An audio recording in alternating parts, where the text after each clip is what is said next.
ભક્તિ નિધિ ગ્રંથ એનું શ્રવણ કરી રહ્યા છીએ। મહાસમ્રાટ આ ગ્રંથ છે, એનું નામ જ જુઓ ભક્તો, ભક્તિ નિધિ।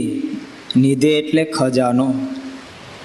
જેને જીવનની અંદર ભક્તિ આવી એને પછી કાંઈ કરવાનું બાકી ન રહે।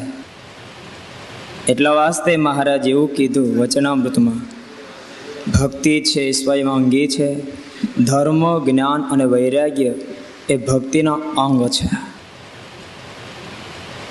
ગમે તેટલો ધર્મ હશે, જ્ઞાન હશે, વૈરાગ્ય હશે, પરંતુ જ્યાં સુધી જીવનની અંદર ભક્તિ નહીં આવે ત્યાં સુધી અંતરમાં ટાઢું નહીં થાય, શાંતિ નહીં થાય। શાંતિને આપનારી ભક્તિ છે।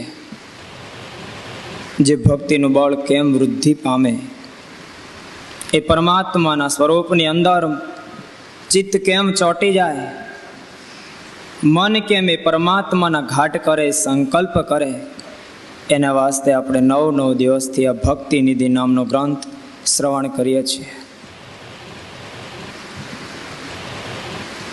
શાસ્ત્રકારો એમ કહે છે કે જીવાત્મા જન્મોથી વાસના એ સહિત જન્મે છે।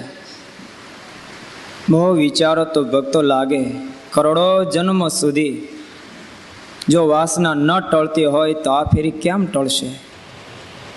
વાસના ટાળવી એ અતિ મુશ્કેલ ભરી વાત છે। એ વાસના ટાળવા માટેનું જો કોઈ શસ્ત્ર હોય તો બસ એક ભક્તિ છે।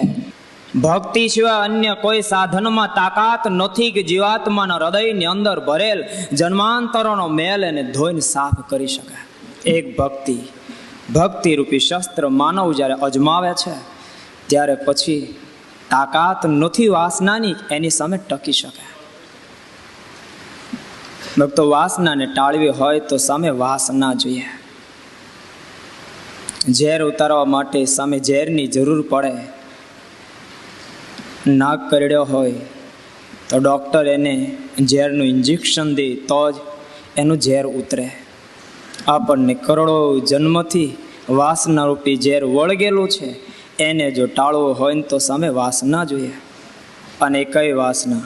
પરબ્રહ્મ પરમાત્મા સહજાનંદ સ્વામીના સ્વરૂપની અંદર ઓતપ્રોત થઈ જવું, એ રૂપી જે વાસના, ભક્તિ રૂપી જે વાસના, એ જ્યારે વળગશે ત્યારે જગતની વાસના આપોઆપ તૂટી જશે। વધારે